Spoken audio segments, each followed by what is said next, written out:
This is one of my teddy bears. I've written a teddy bear pattern that I still haven't put in my store yet because I'm still finishing um, one of the smaller bears that needs to go with the pattern. But anyway, this is the biggest version of the bear, and she may get her own pattern. This was made on size 36 needles. And I'm mentioning this for a couple of reasons. One, this is part of what I'm doing for PTSD. My PTSD is from a car accident. And what I'm going to do, well, my nickname at work was Smokey the Bear, which is why the person sitting in for me with the car accident and PTSD right now is a big bear. And I got that nickname because one day one of the computers caught on fire, and everybody freaked because it was like going to go up very quickly.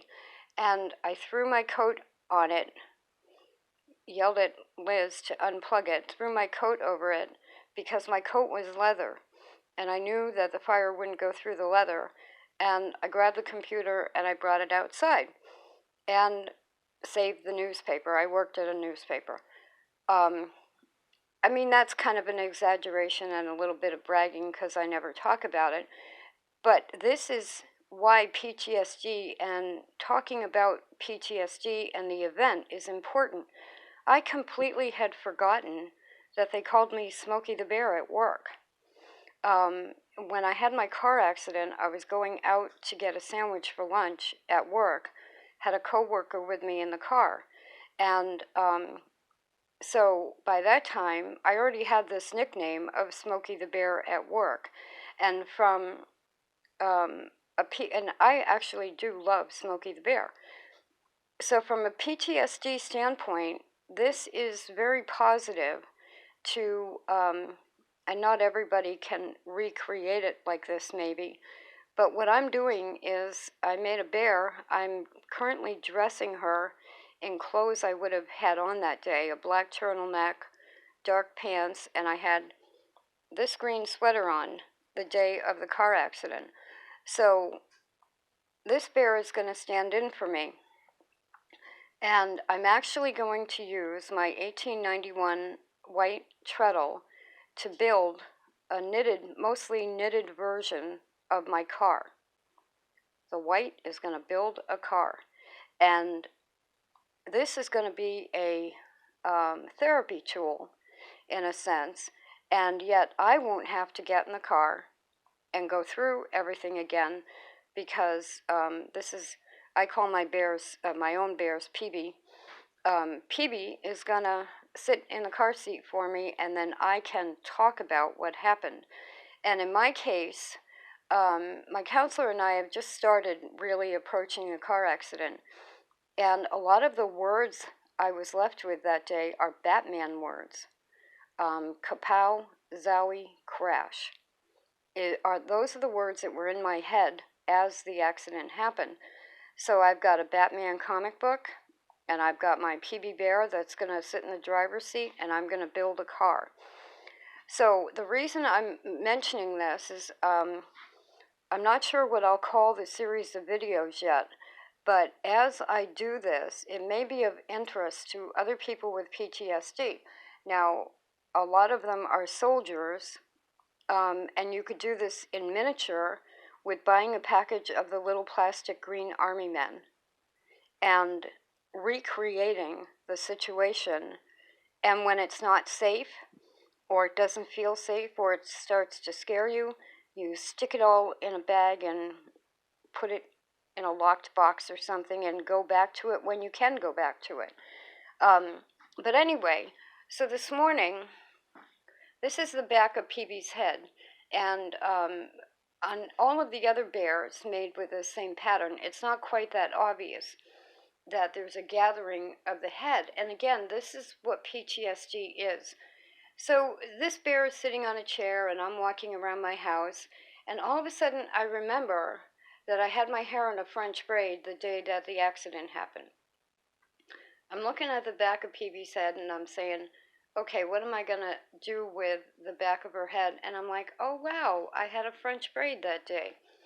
So these little things like that can be absolute triggers for the whole accident happening again in your mind, or the event. So this is why I'm making the video. And to start with, what I'm going to do is give PB a wig of purple hair. Purple is always a positive color. And so what I've started is I've made a purple cap, and I have more purple yarn, and I'm going to give her a wig with a French braid. And, you know, this is almost Halloween, so this could also apply to people that don't have PTSD. I may have had a skirt on that day. I may have had my black dress pants on, but I do know I had a dark outfit and a green sweater. And when I do publish this pattern for making a bear this big, it's a perfect thing to put out for Halloween instead of a scarecrow.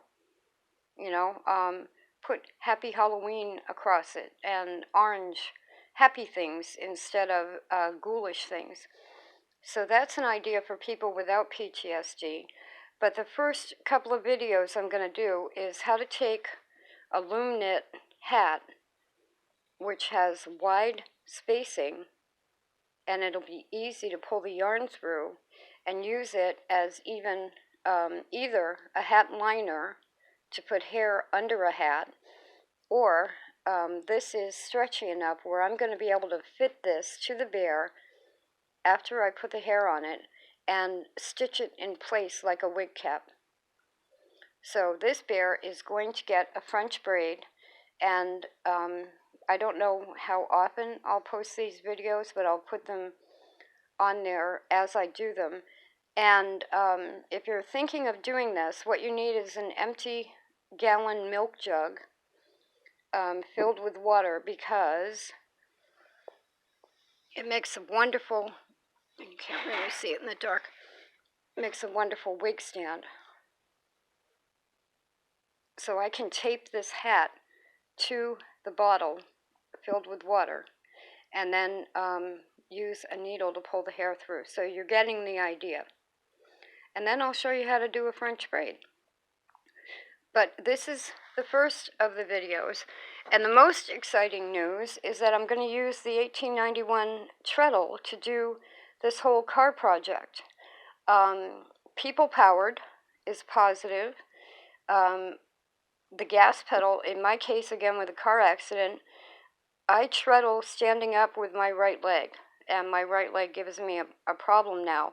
Again, we're exploring whether it's a trigger from the car accident that I can't drive, and my leg is still driving.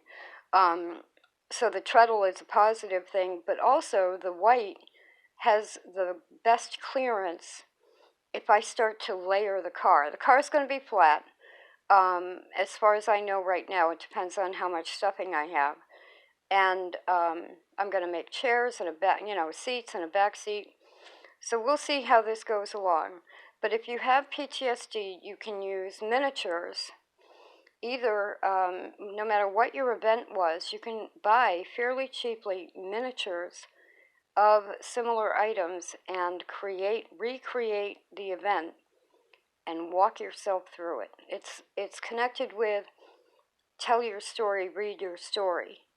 Keep going over it if you can until you finally realize that you already survived it. It's my suggestion. I'm not a doctor. So PB and I will be back when we're making a purple wig.